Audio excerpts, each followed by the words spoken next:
Selamat pagi saudara sekalian, salam sejahtera.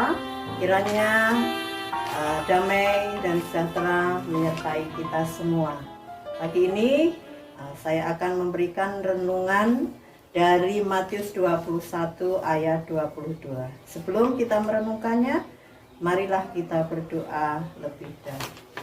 Tuhan Yesus yang Maha Baik, kami datang kepadamu ya Tuhan, mengucap syukur atas pemeliharaan Tuhan, sehingga pada pagi hari ini kami dalam keadaan sehat.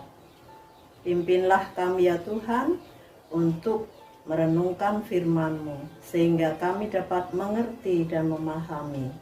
Terima kasih, dalam nama Tuhan Yesus kami berdoa. Amin.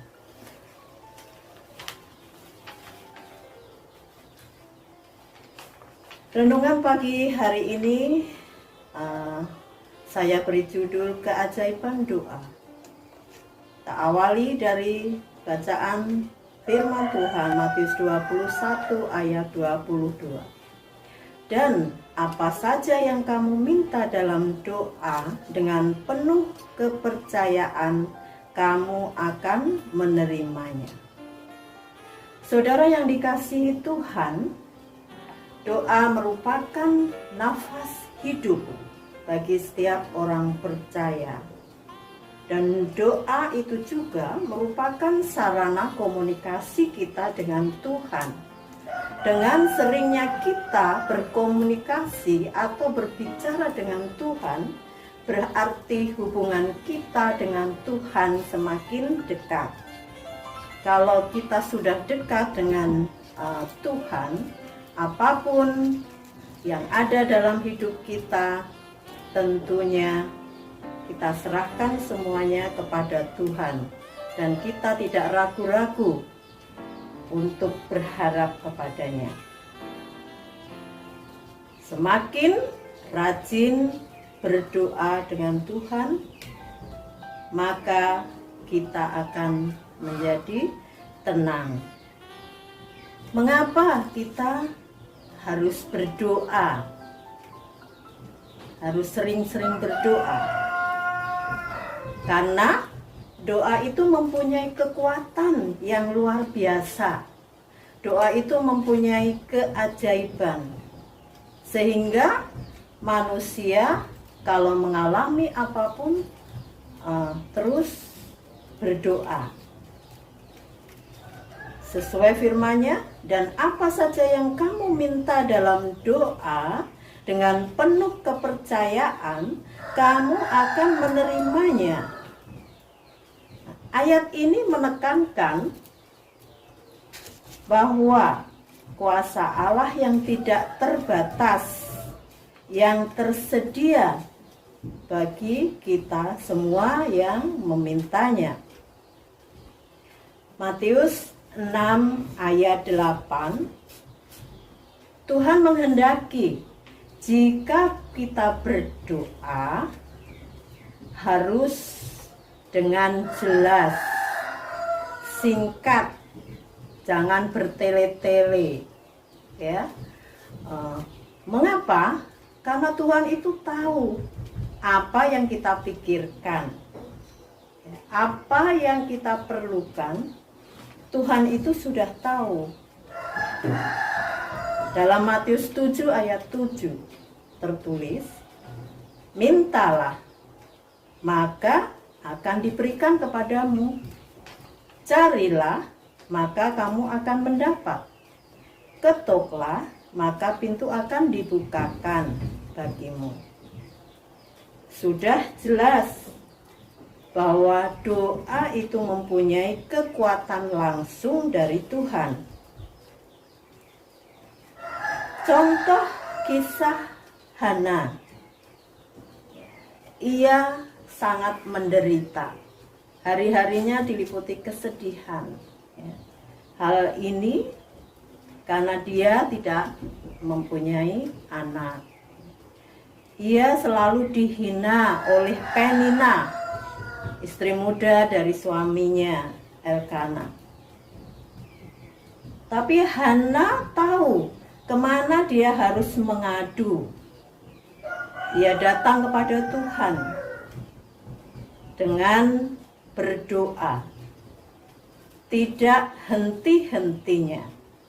Ia tekun setiap hari.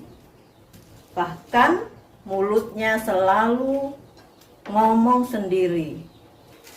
Imam Eli yang melihatnya sampai menganggap Hana itu mabuk karena dia ngomong terus, ya, tidak bersuara, ya.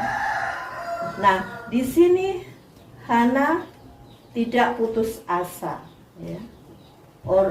Dia tidak menganggap orang lain. Yang penting ia fokus kepada Tuhan untuk meminta. Dan akhirnya Tuhan menjawab doa Ibu Hana, ya.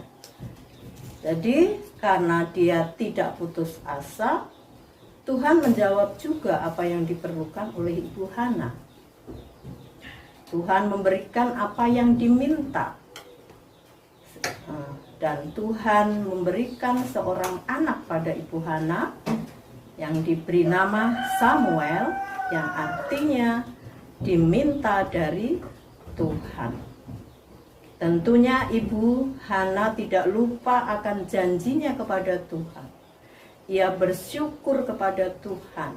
Ia senang sekali dan bahkan ia mempersembahkan Samuel, ya, menyerahkan Samuel kepada Imam Eli untuk dididik, ya, dan Samuel akhirnya menjadi pengganti Imam Eli. Nah, di sini berarti, ya, Tuhan mengetahui apa yang kita perlukan sebelum kita memintanya. Tetapi Tuhan juga menghendaki agar kita memintanya, agar kita mencarinya, agar kita mengetuknya terlebih dahulu. Demikian juga masalah hidup di masa pandemi sekarang ini. Tentunya semua hampir sama, yaitu masalah ekonomi dan kesehatan. Semua kita mengalaminya. Jadi janganlah kita sering-sering mengeluh, apalagi kepada orang. Kalau kita memperoleh kesenangan, orang lain tidak boleh tahu, disimpannya sendiri.